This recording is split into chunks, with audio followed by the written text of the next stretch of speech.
Grazas, presidente. Antes de comezar, tamén quería saudar e darlles a benvida ás compañeiras de algúns colectivos feministas que nos acompañan aquí hoxe. E a hora de afrontar este debate, para nós debemos facer dúas consideracións previas. A primeira, por suposto que estamos ante un debate complexo, claro que en 5 minutos non dá tempo para abordalo en toda a súa profundidade, pero sí que nos dá tempo para deixar claro o posicionamento dos diferentes grupos parlamentarios e os verdadeiros intereses que defende cada quen. E a segunda consideración que debemos ter clara é que debemos sermos conscientes de quen colocou na xenda política e mediática este debate, porque foi posto en riba da mesa única e exclusivamente por un sector minoritario da poboación e por unha serie de empresas intermediarias cun claro obxectivo de lucro.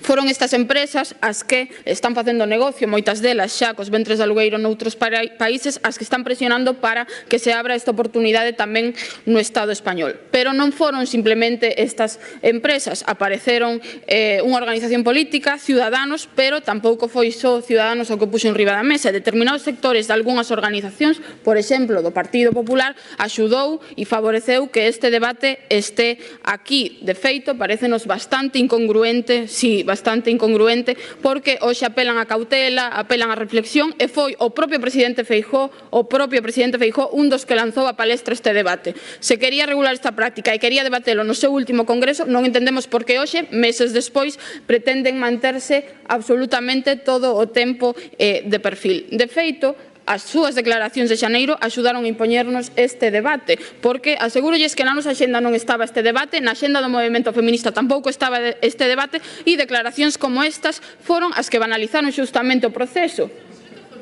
Sí, bueno, señora Prado, vostede xa tivo uso da palabra, se me permite, agora estou eu.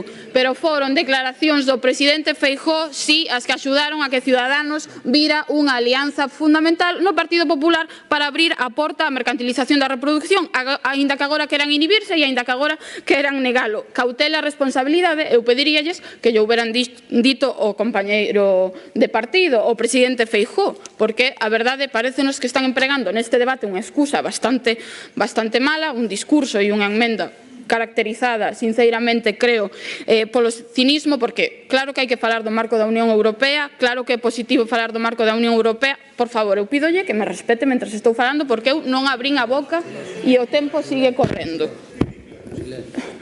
Sí, home, pois moito respeto non é, por favor. Silencio, señor Puig, silencio. Vamos a terminar este debate. Silencio, prosiga, por favor.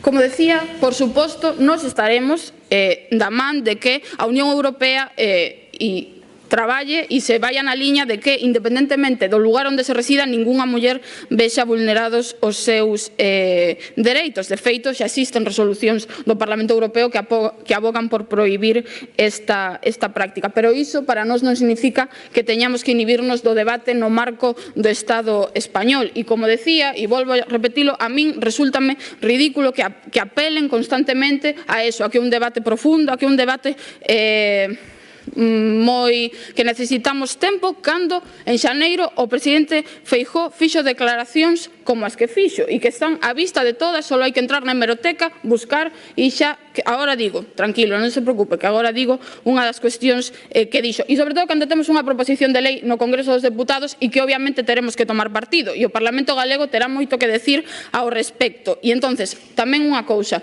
vostede falou de que a oposición non falaba dos menores, preocúpannos, a nós tamén nos preocupan os menores, pero tamén nos preocupan as xestantes. Esas vostedes omitiunas neste debate, porque non se falou.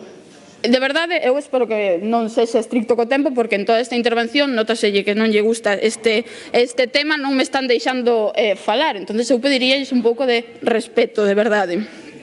Sí. É que de verdade, é normal este? Sí. Sí. Vamos a ver, silencio, por favor. Vamos a terminar este debate con tranquilidade todo. No, silencio todos. Eu xa sei que isto é frecuente na Cámara, as interrupcións dun lado e do outro. É frecuente. Hoxe pídolle que non haya interrupcións. Terminemos o debate. Prosiga, por favor. E co tempo non se preocupe, señora Quinteiro, que eu sei como compensar os tempos. Vale, pois espero. Voulles a decir agora mesmo as declaracións que me resultaron especialmente delirantes, que mesturar o debate dos ventres de alugueiro co problema demográfico. É unha pena que hoxe non este aquí o señor Feijóo, porque eu preguntaríalle a que se refería cando falaba de que co problema de envellecemento que temos, que é o maior problema estructural do país, debater sobre ventres de alugueiro non lle parece menor. Eu de verdade non entendo que ten que ver unha cousa ca outra. Entonces, gustaríame que estivera aquí. É unha pena que nos debates importantes sempre estén ausentes. Para nós está claro que detrás desta práctica, detrás dos ventres de alugueiro, non hai unha auténtica liberdade de elección. Poderíamos falar dela se houbera igualdade de rentas entre homes e mulleres, se houbera igualdade de condicións laborais e de dereitos entre todas as persoas, e se non houbera xerarquías e situacións de sometemento. Pero, como non temos as mesmas oportunidades, nin a mesma capacidade de elexir, para nós falar de liberdade de elección neste contexto